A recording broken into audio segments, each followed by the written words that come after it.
பிரியமான தேவ ஜனமே, ஆண்டவராய் இயேசுவின் நாமத்தினாலே உங்களை வாழ்த்துகிறோம்.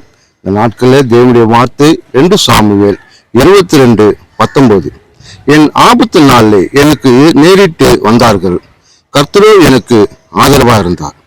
என் ஆபத்து நாளில் எனக்கு எதிரிட்டு வந்தார்கள், கர்த்தரோ எனக்கு ஆதரவாக இருந்தார். அப்போ என் ஆபத்து நாளில் அவ்வளவுதான், இவனோடு முடிஞ்சிடுச்சுன்னு சொல்லிட்டு தன்னுடைய ஆபத்து நாளில் அநேக பேர் எனக்கு விரோதமா வரலாம், அநேக பேர் விரோதமா நிக்கலாம், அநேக பேர் எனக்கு எல்லாமே முடிஞ்சிச்சு நினைக்கலாம்.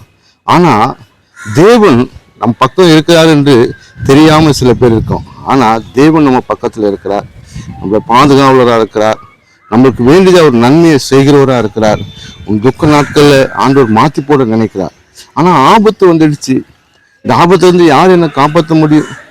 ஆபத்துலேருந்து யார் காப்பாற்ற முடியும்? இனி அவ்வளோதான் அவன் நினைத்து கொண்டிருக்கிற அன்பு சகோதரனே, உன் ஆபத்து எதுவாக இருந்தாலும் சரி, இயேசு உனக்கு துணையா இருக்கிறார், இயேசு உனக்கு பக்கபலமா இருக்கிறார், இயேசு உன்னோடு கூட இருந்து உனக்கு விடுதலை கொடுக்க வல்லவராக இருக்கிறார். இந்த ஆபத்து உன்னை ஒன்றும் செய்யாது, பயப்படாது. பயந்திருக்கிறாயா? நீ பயப்படாது, பயப்படாத. இயேசுடைய வார்த்தை, பயப்படவே பயப்படாது. அவர் சகாயராக இருக்கிறார், அவர் நன்மை செய்கிறவராக இருக்கிறார். துக்க நாட்கள் இதோடு முடியுது. ஆமென்.